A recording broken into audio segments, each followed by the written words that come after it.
Esta ilustración es en honor al sensei Akira Toriyama. ¿Qué tal amigos? Yo soy Grecos y en esta ocasión voy a estar dibujando a Son Goku versión niño. Y quiero destacar que a diferencia de otras ilustraciones de Dragon Ball que he hecho, voy a evitar la típica postura de los personajes donde están vistos de frente con los brazos a los lados. Es una postura muy típica de esta franquicia y quiero conseguir un acabado más dinámico.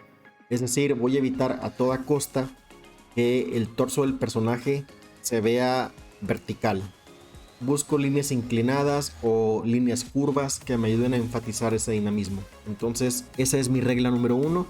Regla número 2, la profundidad. Para conseguir esto voy a exagerar la perspectiva, eligiendo algún elemento del cuerpo para que esté en un primer plano con una escala muy grande. Por ejemplo, la mano. En este caso va a ser la mano. Y esta va a estar de manera exageradamente grande en primer plano. En segundo plano voy a tener la mayoría del cuerpo. Y en tercer plano al fondo voy a tener la otra mano. También quiero destacar que ayuda mucho el tener una mano hasta atrás y la otra hasta adelante, porque es inevitable que podamos comparar la escala de una mano pequeñita, pequeñita, pequeñita y la otra enorme en primer plano. Automáticamente nuestro cerebro lo percibe como la escala que hay a través de la distancia. Esto nos va a ayudar a conseguir profundidad.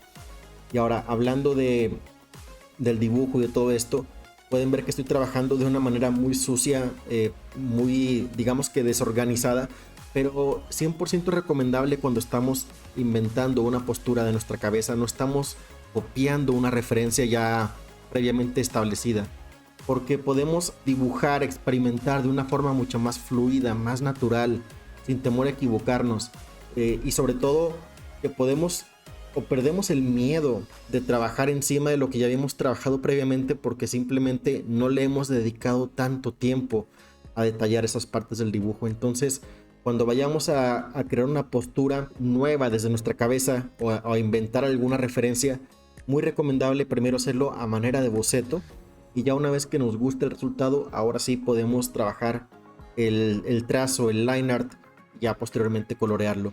Pero bueno, estos serían algunos de los tips para conseguir este tipo de ilustración: dinamismo y exageración de perspectiva. Por lo pronto, yo soy Grecos, esto es de Geek Tower y nos vemos en el próximo dibujo.